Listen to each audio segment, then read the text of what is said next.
আজ শুধু ফলটাতে কিন্তু আর পুষ্টিমান রাখে নাই, ওর যে বডিটা গঠন করছে সেখানে কিন্তু সব রকমের খাদ্য উপাদান আছে। এক একটা গাছ মাটি থেকে এক এক রকমের খাদ্য উপাদান কম বেশি নেয়। আমরা এই মুহূর্তে হাজির হয়েছি ঠাকুরগাঁও জেলার পীরগঞ্জ উপজেলার রনশিয়া এইচকে বহুমুখী খামারে। এই খামারের প্রোপাইটার জনাব মোহাম্মদ আজহারুল ইসলাম ভাই আমার পাশেই রয়েছেন।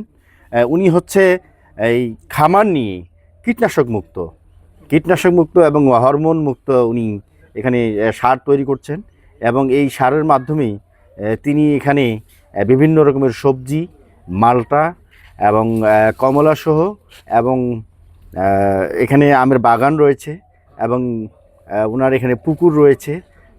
সব মিলে এটাকে একটা বহুমুখী খামার বলে থাকে। তো আসলে আজকে আমরা আজহারুল ভাইয়ের কাছ থেকে জানবো যে আসলে এটার রহস্য কী, উনি এটা কোথায় জানলেন, কিভাবে জানলেন, আর এই কাজে উনার কেন উনি উৎসাহিত হলেন আমরা তার কাছ থেকে জানবো। 22 সালে আল্লাহ আমাকে হজে নিয়ে গেছিলো। তো আমি দেশীয় সাগর কলা খাইতে পারি না, আমার অ্যাসিডিটি হয়। তো ওখানে কিন্তু অনেক বড় বড় কলা, লোভ হচ্ছে, প্রথম দিন খাই নাই, দ্বিতীয় দিন খাই নাই, পরে একদিন খাইলাম, দেখলাম যে না, কোনো অ্যাসিডিটি হচ্ছে না। তাহলে কেন হচ্ছে না? তার মানে এটা তো একটা রহস্য আছে। আমার বাংলাদেশে খাইলে অ্যাসিডিটি হচ্ছে, পরে দেখলাম যে না, ওগুলি হলো রাসায়নিক মুক্ত। 22 সালে জুলাই মাসে আল্লাহ হজ থেকে ফিরে নিয়ে আসলো। আসার পর থেকে আমি আমার যে মালটার বাগানটা সেটা শুরু করলাম রাসায়নিক সার এবং কীটনাশক মুক্ত। প্রথম 50% শুরু করেছিলাম, এখন সব মিলায়ে প্রায় আমার 20 বিঘা প্লাস হচ্ছে রাসায়নিক সার এবং কীটনাশক, কোনো প্রকার হরমোন মুক্ত চাষাবাদ। এই যে কীটনাশক মুক্ত আপনি সার তৈরি করলেন, এটা আপনি কিভাবে জানলেন আর কোথায় শিখলেন যে আপনাকে কীটনাশক বিহীন সার তৈরি করে এই জমিতে আবাদ করতে হবে? এটা মূলত একটা মূল বেজ হলো ইন্ডিয়ান একটা চাষ ব্যবস্থা, এসপিকে, ডক্টর সুভাষ পালেকার কৃষি। এটা একসময় জিরো বাজেট ন্যাচারাল ফার্মিং নামে ছিল, এখন এসপিকে নামে।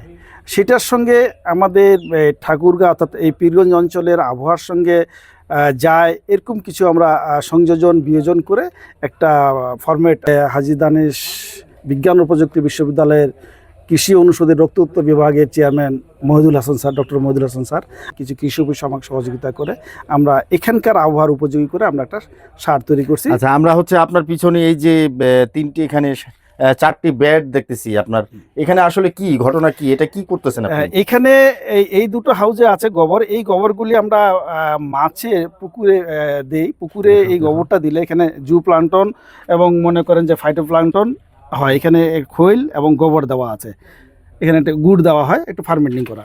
আর এই দুটো দেখতেছেন এখানে, এই হাউসটাতে হিউমাস তৈরি করা হয় গাছের জন্য, খুবই উপকারী জিনিস হিউমাস। এখানে আমরা হিউমাসটা তৈরি করছি প্রথম নিচের 6 ইঞ্চিতে আমরা দিছি বিভিন্ন গাছের কাঠ।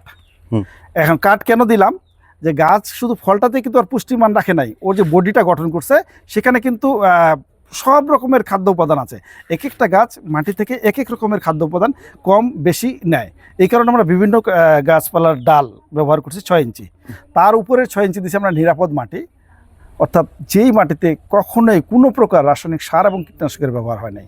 তার উপরে দিচ্ছি আমরা যে আমাদের যে জৈব সারটা তৈরি করতেছি সেই জৈব সারটা 6 ইঞ্চি। তার উপরে যে বিভিন্ন গাছের পাতা, কারণ পাতা তো কিন্তু ওই নিউট্রিয়েন্টগুলো রয়ে গেছে।